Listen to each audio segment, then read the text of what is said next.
SRM YouTube சேனலில் பயணிக்கக்கூடிய அனைத்து போட்டித் தேர்வர்கள் அனைவருக்கும் வணக்கம். தொடர்ந்து நம்முடைய யூடியூப் சேனலை பாருங்கள். பிடிச்சிருந்தா லைக் பண்ணுங்கள், ஷேர் பண்ணுங்கள், பக்கத்தில் இருக்க பெல் ஐக்கானையும் கிளிக் பண்ணுங்கள். மறக்காமல் உங்களுடைய கமெண்டையும் தெரிவிங்க. இந்த வாரம் நடைபெற்ற வினாவிற்குரிய விடைகளை நம்ம பார்க்க போகிறோம். மோர் தென் ஒரு 50 கொஷின் கொடுத்துருக்கேன். ஸோ எல்லாமே ரொம்ப யூஸ்ஃபுல்லாக இருக்கும். அதனால் தமிழ்லேருந்து எல்லா கேள்விகளும் இருக்கும். ஆகையினால் நீங்கள் மறக்காமல் பாருங்கள். இது எல்லாமே மேக்ஸிமம் ப்ரீவியஸ் இயர்லேயும் இருந்து நிறைய கொஷின் எடுத்திருக்கோம். சரிங்களா? வாங்க ஆடியோக்குள்ளே போகலாம். கேள்வி எண் 1. விழலுக்கு இறைத்த நீர் போல என்ற ஓமையால் விளக்கப்படும் பொருள் என்ன? விடை பயனற்ற செயல். கேள்வி எண் 2. உள்ளங்கை நெல்லிக்கனி போல என்ற ஓமையால் விளக்கப்படும் பொருள் என்ன? விடை வெளிப்படை தன்மை. கேள்வி எண் 3. இச்செயலை செய்வது மங்கையா மணிமேகலையா என்று வினவுதல் எவ்வகை வினா? விடை ஐய வினா. கேள்வி எண் 4. ஜெயகாந்தன் சிறுகதைகள் இருக்கிறதா என்று நூலகரிடம் வினவுவது எவ்வகை வினா? விடை கொளல் வினா. கேள்வி எண் 5. சக்தி கவிதை இயற்றினார். இது எவ்வகை வாக்கியம்? விடை செய்வினை வாக்கியம். கேள்வி எண் 6. மலைபடு கடாம் என்று அழைக்கப்படும் நூல் எது? விடை கூத்தராற்றுப்படை. கேள்வி எண் 7. ரிட் என்ற ஆங்கில சொல்லுக்கு நேரான தமிழ் சொல் எது? விடை சடங்கு. கேள்வி எண் 8. தார் என்ற சொல்லிற்கு இரு பொருள் தருக. விடை மாலை படை. கேள்வி எண் 9. சரியான வினா சொல்லை தேர்வு செய்க. அறநெறிச்சாரம் என்பதன் பொருள் டேஸ். விடை பார்த்தீங்கன்னா யாவை. கேள்வி எண் 10. பௌதீகம் என்ற சொல்லுக்கு நேரான தமிழ் சொல் எது? விடை இயற்பியல். கேள்வி எண் 11. ஆற்றூர் பேச்சு வழக்கில் எவ்வாறு வழங்கப்படுகிறது? விடை ஆத்தூர். கேள்வி எண் 12. தமிழர்கள் கட்டிய கப்பல்களை 50 ஆண்டுகள் ஆனாலும் பழுது பார்க்க தேவையில்லை என்றவர் யார்? விடை வாக்கர். கேள்வி எண் 13. வேறுபட்டது எது? அதாவது 4 நூல் கொடுத்துருக்காங்க. அதில் எது வேறுபட்டதுன்னு கேட்டிருக்காங்க. அழகின் சிரிப்பு, இசையமுது, இருண்ட வீடு, பிசிராந்தையார். ஸோ இதில் வேறுபட்டது பிசிராந்தையார். ஏன்னா அது நாடக நூல், அதனால. கேள்வி எண் 14. அறிவியல் துணை கதைகளின் தலைமகன் என்று புகழப்படும் ஜூல்ஸ் வில்சன் எந்த நாட்டைச் சேர்ந்தவர்? விடை பிரான்ஸ். கேள்வி எண் 15. பொறுத்துக. அதற்குரிய ஆன்சரையும் நான் சொல்லிடுறேன். இயற் சொல். விடை சோறு. திரிசொல். விடை அழுவம். திசைச்சொல். விடை பெற்றம். வடசொல். விடை இரத்தம். கேள்வி எண் 16. மரபு பிழையற்ற தொடரை எடுத்து எழுதுக. விடை தென்னந்தோப்பு. கேள்வி எண் 17. சங்கம் என்ற சொல்லின் பொருள்? விடை கவிஞர்களுக்கான அவை. கேள்வி எண் 18. குட்டி திருக்குறள் என்று அழைக்கப்படும் நூல் எது? விடை நாலடியார். கேள்வி எண் 19. சங்க நூல்களுள் பின் தோன்றிய நூல்களின் தொகுப்பு? விடை 11 கீழ்கணக்கு நூல்கள். கேள்வி எண் 20. கிபி 470 தக்கான திராவிட சங்கம் எங்கு நிறுவப்பட்டது? விடை மதுரை. கேள்வி எண் 21. வலுவற்ற தொடர் எது? விடை பார்த்தீங்கன்னா நேற்று வந்தான். கேள்வி எண் 22. பொற்கோட்டு பிரித்து எழுதுக. விடை பார்த்தீங்கன்னா பொன் பிளஸ் கோட்டு. கேள்வி எண் 23. நில ஒளி என்ற சொல்லை பிரித்து எழுதுக. விடை பார்த்தீங்கன்னா நிலா பிளஸ் ஒளி. கேள்வி எண் 24.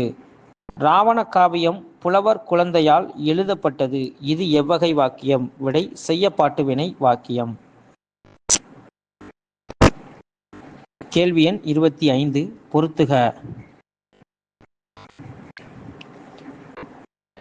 எதிர்மறுத்து கூறுவது. விடை மறைவிடை. கேள்வி எண் 2. இனபாதை கூறல்.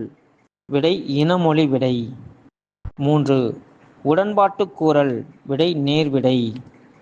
கேள்வி எண் 4. நேர்மறை கூறல். விடை உற்றுவது உரைத்தல் விடை. கேள்வி எண் 26. பிழையற்ற வாக்கியத்தை தெரிவு செய்க. விடை பார்த்தீங்கன்னா மயில் ஓர் அழகான பறவை. கேள்வி எண் 27. பொருந்தாத இணையை கண்டறிக. அதாவது பாலை ஏற்பாடு தான் பொருந்தாதது. கேள்வி எண் 28. ஒருமை பன்மை பிழையற்ற தொடரை நீக்கி எழுதுக. விடை பார்த்தீங்கன்னா 4 பக்கங்களிலும் மாட வீதிகள் அமைந்துள்ளன. கேள்வி எண் 29. வரை என்ற சொல்லின் பொருள். விடை மலை. கேள்வி எண் 30. ஸ்லேடை பாடுவதில் வல்லவர் யார்? விடை காளமேக புலவர். கேள்வி எண் 31. பொறுத்துக. கையொப்பம். விடை பார்த்தீங்கன்னா புவியரசு. காந்தல் நாட்கள். விடை பார்த்தீங்கன்னா இன்குலாப். வெள்ளை பறவை. விடை பார்த்தீங்கன்னா சீனிவாசராகவன். அலாப்பனை. விடை அப்துல் ரஹ்மான். கேள்வி எண் 32. குளத்தங்கரை அரசமரம் என்ற சிறுகதையை இயற்றியவர் யார்? விடை வாவேசு ஐயர். கேள்வி எண் 33. தமிழகத்தின் மாப்பாசான் என்று அழைக்கப்பட்டவர் யார்? விடை புதுமை பித்தன். கேள்வி எண் 34. ஜெயகாந்தனுக்கு ஞானபீட விருது எந்த ஆண்டு வழங்கப்பட்டது? விடை 2002. கேள்வி எண் 35. அக்ரானமி என்ற ஆங்கில சொல்லுக்கு நேரான தமிழ் சொல் எது? விடை பார்த்தீங்கன்னா உளவியல். கேள்வி எண் 36. நாரணன் என்பதன் பொருள். விடை திருமால். கேள்வி எண் 37. அந்தாதி என்பது எந்த நூல்களுள் ஒன்று? விடை சிற்றிலக்கிய நூல்களுள் ஒன்று. கேள்வி எண் 38. கேடில் வெளிச்செல்வம் கல்வி ஒருவருக்கு என்ற குறட்பாவில் பயின்று வந்துள்ள அணி எது? விடை பொருள் பின்வரும் நிலையணி. கேள்வி எண் 39. அந்நியர் எதிர்ச்சொல் தருக. விடை உறவினர். கேள்வி எண் 40. காகிதே மில்லத் என்பது எந்த மொழிச்சொல்? விடை அரபு மொழிச்சொல். கேள்வி எண் 41. ஈதல் என்ற சொல்லுக்கு எதிர்ச்சொல் தருக. விடை ஏற்றம். கேள்வி எண் 42. செல்வத்திலும் பயன் டேஸ் வாழ்வு விடுபட்ட சொல்லால் நிரப்புக. விடை ஒப்புரவு. கேள்வி எண் 43. வறுமையை பிணி என்றும் சொல்வதை டேஸ் என்றும் கூறுவர். விடுபட்ட சொல்லால் நிரப்புக. விடை பார்த்தீங்கன்னா மருந்து. கேள்வி எண் 44. சிவலைசேஷன் என்ற ஆங்கில சொல்லுக்கு நேரான தமிழ் சொல் எது? விடை நாகரிகம். கேள்வி எண் 45. வாழ்ந்தால் என்ன இறந்தால் என்ன என்று வள்ளுவர் யாரை குறிப்பிடுகிறார்? விடை செவியுணராதவர். கேள்வி எண் 46. காரறிவு என்ற சொல்லின் பொருள். விடை இருண்ட அறிவு. கேள்வி எண் 47. உலக அறிவுடையான் செல்வம் சமுதாயத்திற்கு பயன்படுவதை வள்ளுவர் எதனோடு ஒப்பிடுகிறார்? விடை ஊருணி. கேள்வி எண் 48. உள்ளியதெல்லாம் உடன் எய்தும் உள்ளத்தால் உள்ளான் டேஸ் எளிது. விடை கோபம். கேள்வி எண் 48.